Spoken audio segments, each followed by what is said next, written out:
So at the end of the day, things have changed, but there's been some good stuff too. And I found 20 really good things that happened in 2020 because I want to share them with you. The one good thing is the vaccines are happening. Yay and yay and yay. Whether you've decided to take the vaccine today, tomorrow, or in the future, the reality is we have a vaccine. It's in the works. We can do nothing but go up from here. So yay, yay, yay. All of our essential workers, thank you so very much for your sacrifices that you have made to keep us all healthy, including all of the essential workers here at ACEP. Thank you so much for what you have done. We've masked up. Many of us learned to be disciplined and learned how to mask up. Some of us didn't, but that's okay. In 2021, hopefully your heart will be softened and you'll understand that this is a human race and anything that you do affects the rest of the human race. Boom. Women leaders, because, I got to hold up the women leaders. We had some women leaders do the thing, okay? The New Zealand woman, oh my gosh, she was amazing. I followed her and oh my gosh, amazing. Just all these incredible, the Prime Minister, Jacinda, that's her name. Just amazing women that did some incredible things and they always have, but the spotlight went on them a little bit differently this year. And to all of the women where there was no spotlight, no one saw you do what you do. CNN didn't write about you. Thank you for being an incredible women leader out there. Women leaders, we need more of you. And to all the men that understand that women need to be supported. Those Harvey Weinstein days are over.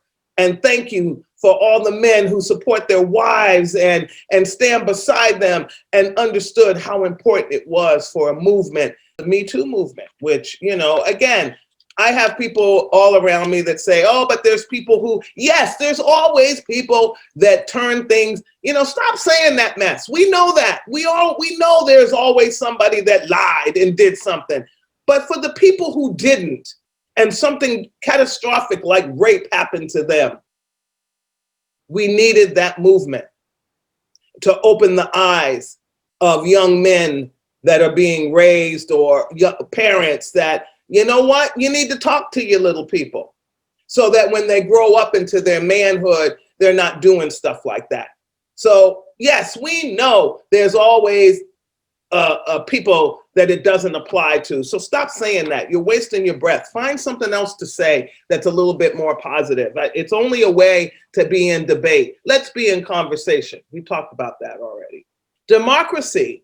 I think this voting season did a lot to me. I worked with an incredible group of African Americans, Native Black people to get the vote out in the community. And I hadn't done that in a while.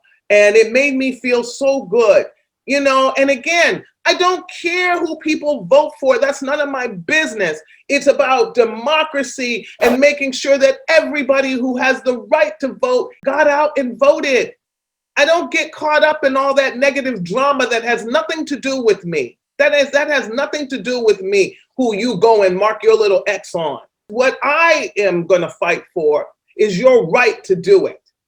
Democracy won, in my mind, this year with the vote. The carbon emissions fell by the largest amount ever recorded.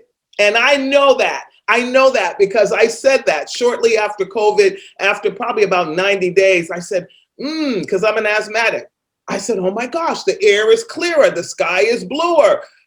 Now, yes, the problem was no cars, meaning no work, no airplanes, meaning no work, no building up of our financial resources. But Mother Earth got an opportunity to breathe. And I'm sure she's sighing right now going, So just think about these things. The lowest emissions on record. How long have we been even looking at the lowest emissions? How long?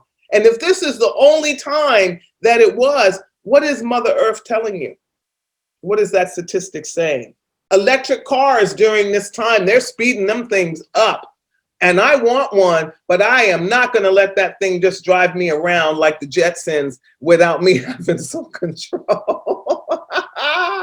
But electric cars are on the move. I was sitting here one day, my daughter and her classmates at St. Mary's were doing a project on selling the Tesla in the Japanese market, and how that's becoming, the electric cars are becoming, worldwide. It's no longer just in little spots. So the electric car is speeding up.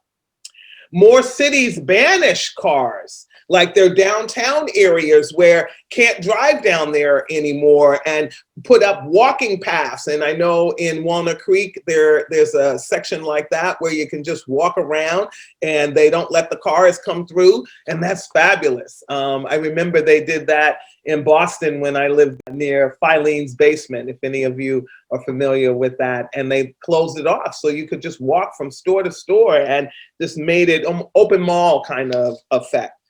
And we made the land greener. We had fires here in California that destroyed much of our property, our forests. We will replant and regrow. And thank you to all of the firemen and volunteers that came to California throughout the world to help us during a time, to all the people that rescued the animals and supported the families that went back and dug through the rubble to help them find that one picture, that one thing that was so important to them. Thank you. So we made the land greener because we weren't tromping on it. The animals, we saved the animals, but you know what? The animals came out to visit. I don't know where you are watching Life is a Sacred Journey, but they came out to visit us here in the Bay Area. The raccoons came out during the day and and greeted people on their paths as they were walking. I thought that was amazing. Scary, but amazing. The Coyotes took back the streets of San Francisco. People hated it because they were howling and la, la, la. I had to say to somebody, well, they were there first. Before we put down the concrete and all that other gobbledygook, they were there first. I have a dear friend, Pam, and she works with animals at the Lindsay wildlife place there. And I just love every time I see a picture of her with a wild animal, because I love animals. I watched a cat last night through my bling, whatever that thing is, because it went off, and he was chasing a mouse. So that mouse did not come in my house because there was a cat outside guarding my house. Yay, thank you, Mr. Cat. We found that Black Lives Matter became something that opened the eyes of many people. Many of my colleagues and dear friends said to me, Micheal, we had no idea. And so there was an awakening of spirit around Black Lives Matter. And again, to all of those folks who say we're all lives matter, of course they matter. Again, stop trying to be in debate when no one's saying other lives don't matter. But when you have a life that's being victimized 5 times more than the other part of the humanity, you have to lift that up as an injustice and do something about it. The same way we would if it were any other group, or the same way we should if it's any other group. So we got to stop getting twisted up in the semantics, and let's change this world. I'm getting tired. Aren't you? Don't you want to see a better world? A humanity where people come together? You don't have to like me, but don't be harming me. That's ridiculous. And we got to get there. And I can't get there by myself, because if I go outside and say good morning to you and you roll your eyes at me, then I'm by myself. Let's do it together. I think we started a new work from home revolution. I don't think we're ever going to see the type of going into the office that we did before. I think that if a job can be done from home, you're going to see people doing it from home. And I think that's good. I think that is good. I'm getting balance in my life because of it. I don't work from home that much, but I think that, I'll do a little more of it going into the future. Anybody who hears this, don't hold me to it though, because you know how I am. And the internet passed the ultimate stress test. So let me just say, thank you, Zoom. Even though Facebook, sometimes you get on my nerves, thank you, Facebook. Thank you, Twitter, TikTok, all of them, all of that. Because Without it, some people would have been alone and had no connectability. But I also need to say to the big folks out there, we still have people that live in digital deserts and they need free internet, okay? That's just the bottom line. You need to put some hotspots in these disenfranchised communities so that people can be connected. If you're gonna say you need to go online to pay the bill, or you're gonna say we no longer have this platform where you can do it face to face, you can only do it online, something's wrong if people in certain communities don't have access, because then that means they don't have access to whatever that service is. Think about that. Let's get access in the digital deserts.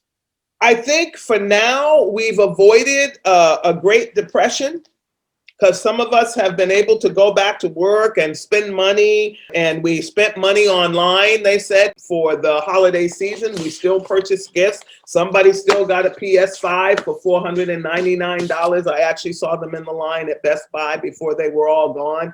Somebody bought the animatronic Yoda. Me. Paid more for a doll than I've ever paid for a doll, except for when I bought Jade a Cabbage Patch. People spent money.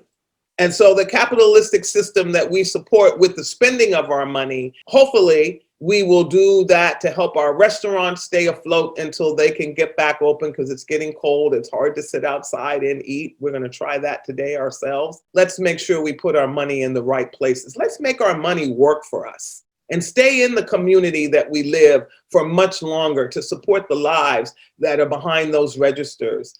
Support those homes, support those neighbors, support our friends and our fellow humanity. That's what this is all about. There's nothing better than being able to support another human being.